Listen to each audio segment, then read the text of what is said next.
Hey, YouTube. Good morning, heartache. You old gloomy sight. Good morning, heartache. Thought we said goodbye last night. I tossed into... I'm getting ready to switch over to a different Wi-Fi, so hold on a minute, people. It just takes a second. So I don't know if my voice will change or what. Might as well get used to you hanging around. Good morning, heartache. Sit down. Stop haunting me now. Can't shake you no how. Just leave me alone. I've got those Thursday blues, those straight through Friday blues. Oh. Good morning, heartache. Here we go again. Good morning, heartache. You're the one I knew when. I guess I might as well get used to you hanging around. Good morning, heartache. Sit down. Hey, YouTube. I am so confused. If someone would have told me a week ago to name the place where people were less likely to snitch, people who believed in this culture of not ratting people out with the law.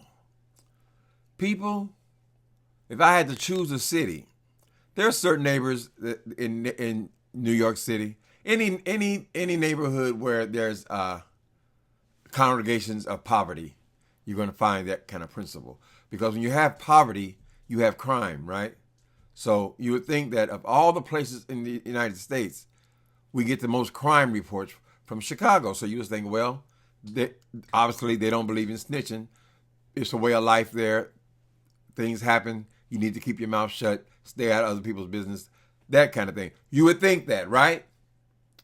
But what I'm getting this morning, as I browse around in these YouTube streets, I'm seeing that the person from Chicago, one of the most known persons from Chicago on the YouTube, the Fire Monster, she's on here talking about people's crimes. Now, we got to remember who this is. The Fire Monster. This person has been implicated in the killing of other people, right? I'm not saying that she did anything. I'm just saying there's been talk. Let me not turn into the things that I'm criticizing now. Anyway, this person is on, was it yesterday? She's on the line with this woman who was cussing me out a couple weeks ago for no reason. I chose to exit from that group of people. But I hear her on there talking about telling on people's crimes, talking about contacting insurance companies, talking about fraudulent accidents where people have collected insurance money, talking about people selling drugs from their house. I mean, I think that weed is now legal in Illinois, but you still can't be selling it, right? So I'm trying to figure out, wait a minute, is this from the same Chicago that we've all known and cared about for all of these years, we've been concerned about for all these years? Why is this person sitting right there in the slums of Chicago, or at least you were raised in the slums of Chicago, telling all these people legal business? Now, I can understand people having beefs. She want to call the girl's husband an alcoholic and say he's short and he's 4 foot tall and all this kind of stuff. I can see some of that since they are arguing, beefing. The Fire Monster and that other woman who was her best friend, Demi does it, is his daughter, and what's the lady's name? Whatever, Tracy D. They argue. I can see them, kind of spill a little tea on each other. They know about each other. But when it comes down to the law, This woman is on here talking about calling the police on people for insurance fraud. Doesn't she realize that just by saying that on a public forum, that she could draw the police to those people? So what is she saying? She wants to send these people away for looting. She wants to send them away for all of these crimes that she's aware of. I got to be careful what I say even. She's talking about these people's crimes or whatever. But she's accusing all these people of all these crimes. So what does she want? She actually believes that these people are going to allow the police to come in there and take their husband and put him in prison, and people just going to forget about it? What is wrong with this woman? There are boundaries, Fire Monster.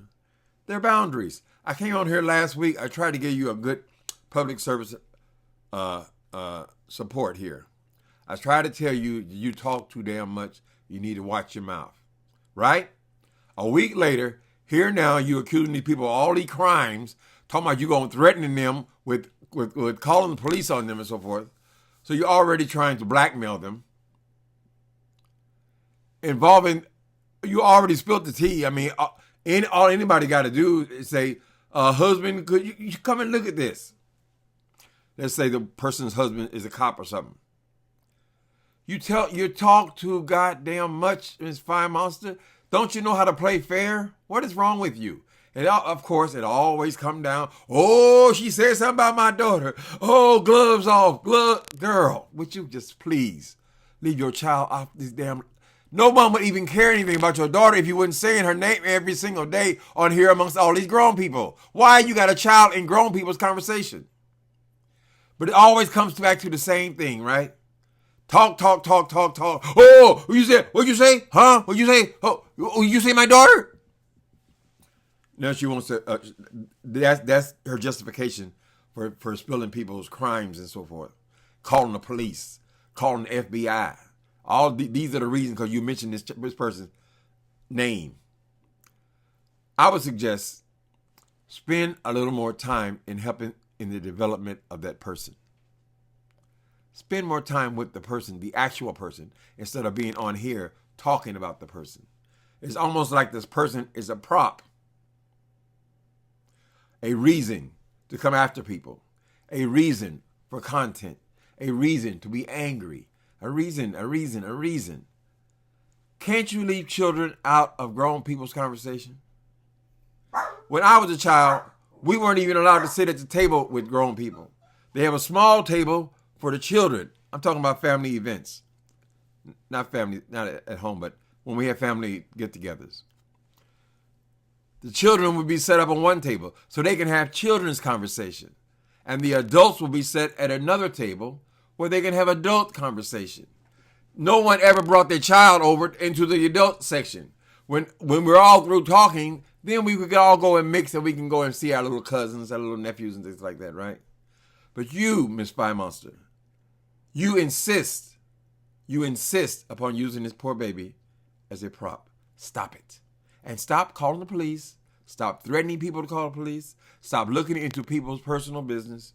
Stop threatening to expose them on very serious matters, particularly in a place like Chicago.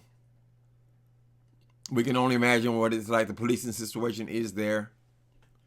People could be hurt. People could be killed even.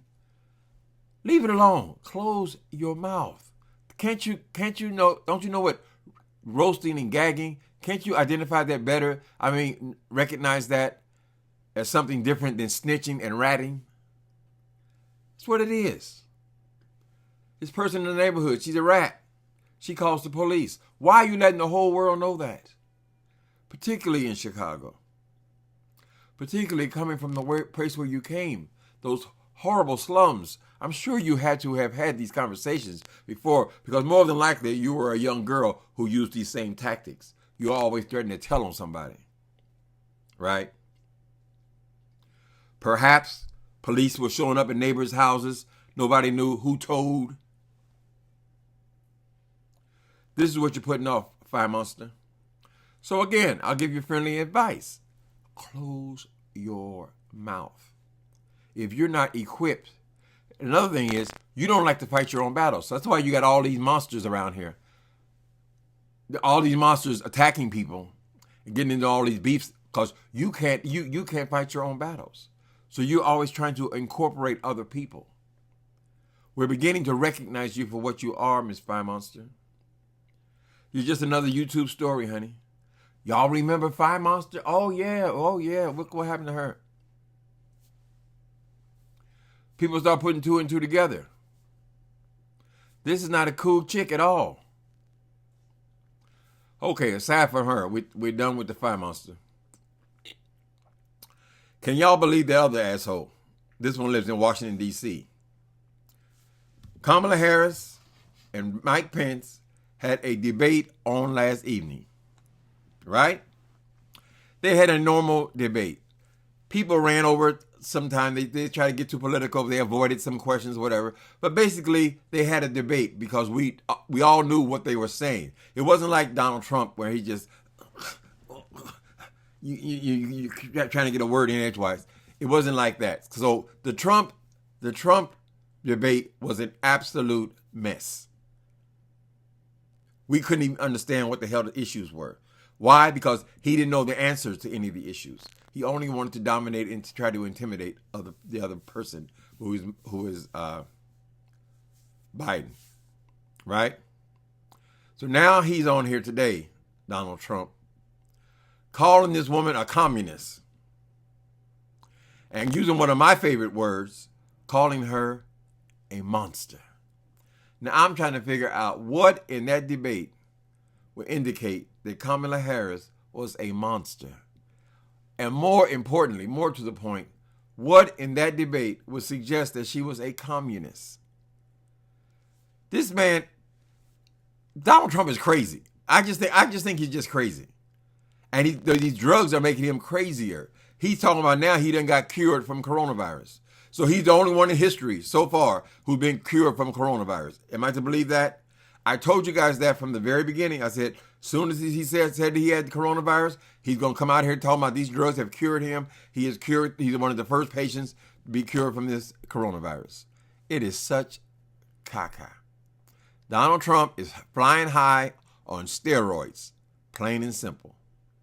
He's flying high. He was already an asshole, so he didn't need a lot of help to be a ridiculous man.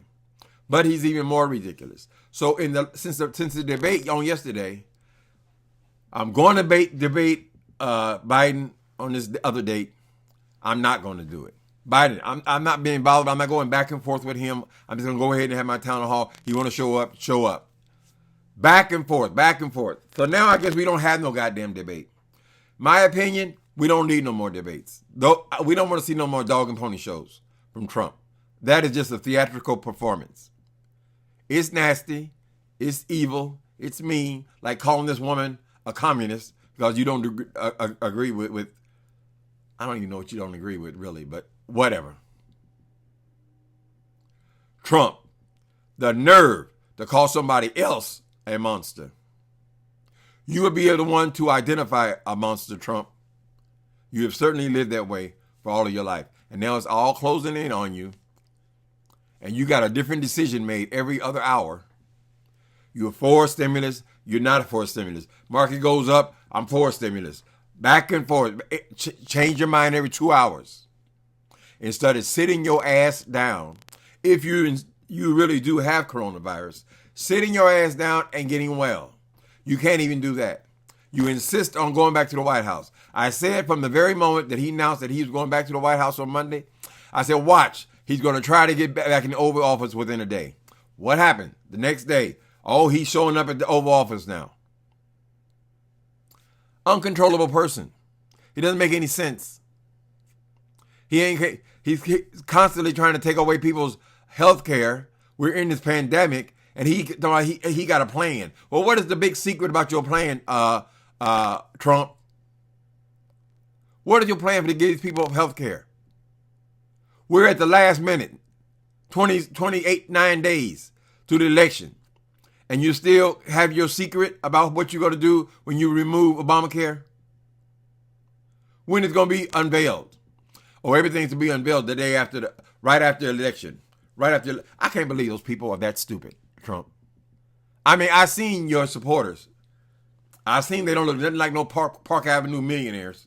So we're going to leave that alone. But even them, what contempt you have for their intelligence. What contempt. You don't like no poor-ass white people. You probably don't even understand it. Why are they poor? Because Trump, your father made the money and he gave it to you, and you just continually fucked it off and off and off. And he give you some more, and you fuck that off. Then he dies and gives you all of it. And then is most of it good enough for you? Oh, no, honey. I got to take the rest of my relatives there so I can see if I can get all of it. For what?